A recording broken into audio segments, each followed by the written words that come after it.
سورہ تکویر۔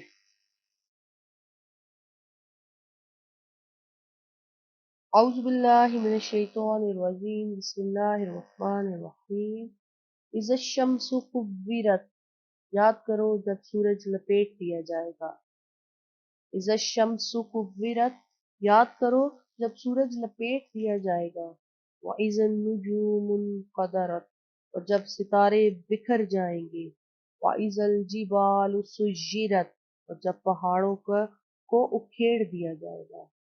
اب یہاں پر قیامت کے وقوع کے وقت جو ہولناک واقعات رونما ہوں گے ان کا ذکر کیا جا رہا ہے، تاکہ لوگ خواب غفلت سے آنکھیں کھولیں، تاکہ لوگ اللہ تبارک و تعالیٰ کی اطاعت اور اللہ کی فرما برداری اختیار کریں، تاکہ جب یہ قیامت کا ہولناک دن آئے تو انہیں اپنے اعمال پر پریشانی نہ ہو، انہیں اپنے اعمال پر پشیمانی کا سامنا نہ کرنا پڑے۔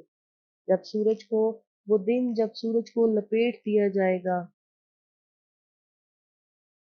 سورج کو لپیٹنے سے مراد یہ ہے کہ سورج کی کرنیں جو ہر طرف نور کرتی ہیں، روشنی کرتی ہیں، ان کو اس کے ارد گرد لپیٹ دیا جائے گا، اس کی تمام شعاؤں کو روک دیا جائے گا، اور اس وقت جب اندھیرا پھیلے گا تو وہ کس قدر گہرا اور کس قدر بھیانک ہوگا کہ جسے سوچ کر ہی انسان کا دل گھبرا جاتا ہے۔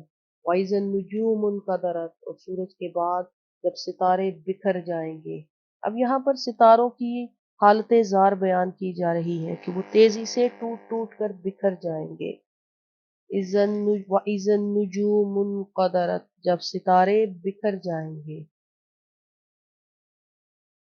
اب اللہ تبارک و تعالیٰ کا قانون ہر ایک ستارے کو اپنے اپنے مقام اور ہر ایک سیارے کو اپنے اپنے مدار میں روکے ہوئے ہے۔ اب اس روز یہ قانون ختم کر دیا جائے گا، ستارے اپنی اپنی جگہ سے ٹوٹ کر بکھر جائیں گے اور ان کی چمک ختم ہو جائے گی، وہ بے نور ہو جائیں گے۔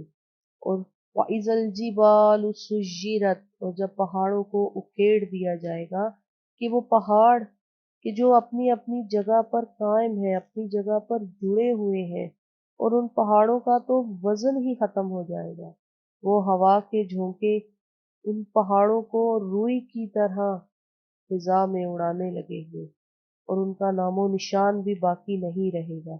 وَإِذَا الْعِشَارُ عُطِّلَتْ، اور جب 10 ماہ کی گابھن اونٹنیاں چھٹی پھریں گی، یعنی اشار کہتے ہیں گابھن اونٹنی کو کہ جس کو 10واں مہینہ ہو اور وہ جلد ہی ایک بچے کو جنم دینے کے لیے تیار ہو۔ اہل عرب کو تو ویسے ہی اونٹ بڑے عزیز ہوتے ہیں، خصوصاً وہ اونٹنی جس کے حمل کو 10 ماہ گزر چکے ہوں، ان کے نزدیک وہ بہت قیمتی ہوتی ہے اور وہ اس کی حفاظت اور رکھوالی پوری توجہ سے کرتے ہیں۔ لیکن قیامت کے روز لوگوں کی بدحواسی کا یہ عالم ہوگا کہ ایسی قیمتی چیز کا بھی کوئی پوچھنے والا نہیں ہوگا، ہر ایک کو اپنی اپنی جان کی پڑی ہوگی۔ وَإِذَا الْوُحُوشُ حُشِرَتْ، اور جب وحشی جانور یکجا کر دیے جائیں گے، اکٹھے کر دیے جائیں گے۔